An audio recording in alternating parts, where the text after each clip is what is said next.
According to previews for The Young and the Restless, Michael Baldwin's upcoming role will cause a stir. Let's discuss Michael's precarious situation, because Victor Newman is going to issue an injunction that puts the attorney in even more jeopardy. Michael, who has been helping out with 2 crucial missions lately, will meet with Victor once more during the week of March 31st to April 4th. First of all, because he is involved in Victor's conflict with Jack Abbott, Michael set up the spies who have infiltrated Jabot, and intends to obtain inside information from them for Victor shortly. Naturally, Michael has also been looking into Aristotle Dumas, and will assist Victor in getting his former adversary to come out of hiding.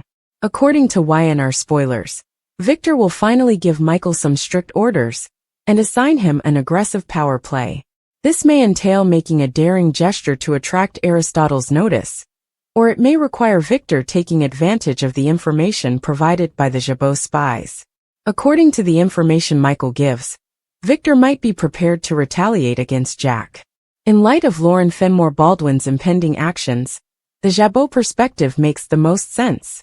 Because of her concern for Jack, Lauren will not allow Michael to become embroiled in the escalating Abbott-Newman conflict. Nikki, Newman and Lauren will have a serious conversation at the Jazz Lounge, after Lauren contacts her and persuades her to meet. Lauren will eventually persuade Nikki to turn on her husband after admitting that Victor is the reason for their meeting. Lauren will ask Nikki for help because she wants to prevent Michael from doing anything that is against the law, risky, or simply unethical. At the ranch, Nikki will soon corner Michael and press him for information. Nikki might give in to Lauren's request and attempt to halt whatever Victor has started, at least in regards to Michael's involvement. Even though Nikki's plan is unlikely to succeed, she will nonetheless question Michael and possibly raise the alarm. According to previews for The Young and the Restless, Victor's machinations could cause Michael to upset a lot of people. So once Nikki has the most recent information, she might make some unsettling predictions. According to spoilers for The Young and the Restless, we have some intriguing return arcs, a new contract character, and other stuff we'd like to share. Here's the scoop on some major developments at the CBS soap opera. Nathan Owens has been promoted from recurring status to start. Owens is officially contracted to play Holden Novak, according to the show's closing credits. That's fantastic to hear because it will commit Owens and offer him an opportunity to maybe gain more airtime as Holden's story develops. When it comes to stories becoming hot, Beth Maitland has been doing an amazing job of depicting Tracy's tragic reality, that Alan Loran might actually be Martin Loran, and the cause of the clinic's chaos. As Tracy prepares for her final confrontation with Martin, which might go horribly wrong if she is not careful, Maitland will have even more chances to shine over the week of March 31st to April 4th. Before Chloe Mitchell makes an appearance next week, with some contentious counsel for Sally Spectra, Amy Lewis will also return after undergoing treatment in Chicago. Tracy E. Bergman will then return to her role as Lauren Fenmore Baldwin, so expect her to call in Nikki Newman and encourage her to turn on Victor Newman, most likely for Michael Baldwin's benefit. Given that Lauren will be taking a risk by forcing Nikki to defy her husband, it will be wonderful to see her back in the spotlight for a while. Lauren will put Nikki in a difficult situation by making some unsettling predictions regarding Victor's plans. Naturally, we must also talk about Miss Hale Morgan's impending comeback as Amanda Sinclair. Amanda will return later this spring for a guest arc, in case you missed the news. Amanda will undoubtedly become embroiled in some drama whenever she appears on TV once more, even if YNR hasn't yet disclosed the specifics of her brief return. According to spoilers for The Young and the Restless, Amanda might receive updates regarding a problem that requires her attention. Keep an eye out for any surprises she may encounter in the future. An anxious Tracy told Jack at Crimson Lights that she didn't believe Alan was who he said he was. That's him. I believed that I knew who he was.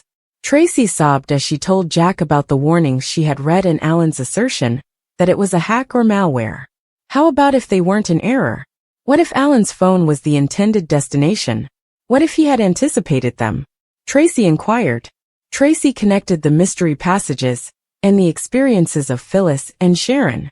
Since Alan is a well-known psychologist, Jack didn't understand. Tracy remarked, "I'm not sure what to think, Jack." She was afraid Alan might be the target of the kidnapper. Alan was supposed to calm Tracy's anxieties. However, that did not occur. Tracy said that Alan's phone included a reference to gas expulsion, and that Sharon and Phyllis were exposed to gas. A few minor coincidences would be one thing, but Alan's proposition was unexpected, and he then departed the nation. Am I crazy, or is there something here? Tracy pondered. Jack and Tracy were at a loss as to why Alan would do this. What if the man I am in love with isn't really Alan? Tracy uttered those words. Jack expressed his disapproval of the direction this was taking. Tracy implied that Martin, Alan's twin, had replaced Alan when Alan passed away. Tracy remarked, "It might not be real." Jack informed her that she was making a huge move. Tracy remarked, "I don't want this to be true. There are too many red flags." "It might just be a coincidence," Jack said. According to Tracy, Alan was purportedly away on business when Sharon and Phyllis vanished. Jack concurred that something didn't feel right, saying of Alan, "I opened my heart to him." Tracy regrets that he might not be Alan after all. "How was it possible for me to trust him? What should I do?" Tracy was asked what she wanted to do by Jack. When Tracy remarked, "I want my brother to give me some advice." Initially, Jack advised her against traveling to France. Tracy informed Alan that she would not be attending Paris, according to Jack. Ashley and Tracy were informed by the genuine Alan that his brother might be sociopathic when he wasn't taking his medication, she said. "Whoever took Phyllis and Sharon was definitely that," Jack remarked. Jack proposed that they explain everything to Chance. This cannot be done by Tracy alone. They couldn't tell anybody else, according to Tracy. He gave her a hug. Tracy claimed that Alan would never pardon her if she were in error. Tracy was correct, according to Jack. Over a bag of chips, Adam and Chelsea engaged in light-hearted conversation. He instructed her to come get them if she so desired. Adam and Chelsea shared a kiss. Noting that Connor was upstairs, she refrained. She said she was sorry she went too far. Adam proposed that, unless Chelsea was reconsidering, they inform Connor that their relationship had changed. Adam didn't know why Chelsea wanted to wait. Before Connor's OCD flared up, Chelsea recalled a pleasant day they had together. According to Chelsea, he was in pain. "You and I were in agony." According to Chelsea, hurting their son was the last thing she wanted. Adam pointed out that Connor is maturing, and that they should consider his progress. Chelsea concurred that school and treatment have been beneficial. She's quite proud of him. Adam said to Chelsea, "He's the best of both of us. We have to have faith that he has the tools." Chelsea cautioned Adam that once they broke the news to Connor, there would be no turning back. Chelsea declared, "No matter what happens, we'll make it work." Connor and his parents met. He was worried that his grandfather was not feeling well. Adam told him Victor was all right. Chelsea remarked, "Your dad and I have gotten closer, sweetie." Adam continued, "Your mother and I have decided to become a couple again." "You said good news. This is the best news." Connor got excited. Connor claimed that after some time, he became aware that something was happening between them. "Why were you so nervous just now?" Connor pondered. "It seemed like you were scared to tell me." Chelsea acknowledged that Connor's OCD was causing her anxiety. Connor claimed he didn't care about the feelings the OCD would try to evoke in him. His words, "we're a family again," were used. A real family. Connor was curious about whom he could share Chelsea and Adam with. Sally and Billy were unaware, but they said anyone in the family. "It's okay that I still care about them, right?" About Billy and Sally, Connor inquired.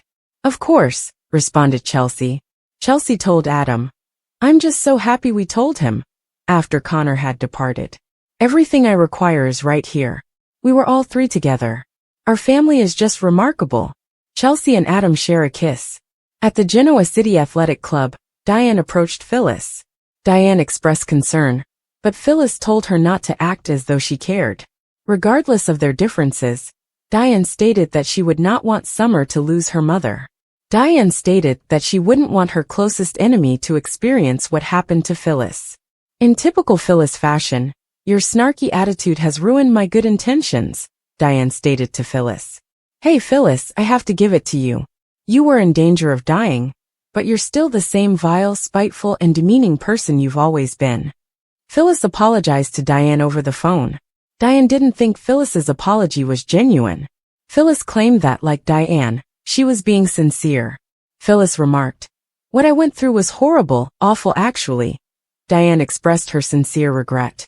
According to Phyllis, her experience altered who she was, and she desired a fresh start. "With me," Diane answered. "Together with the rest of the universe," Phyllis said. Diane questioned whether Phyllis's experience had altered her personality in its entirety. "I'm leaving now.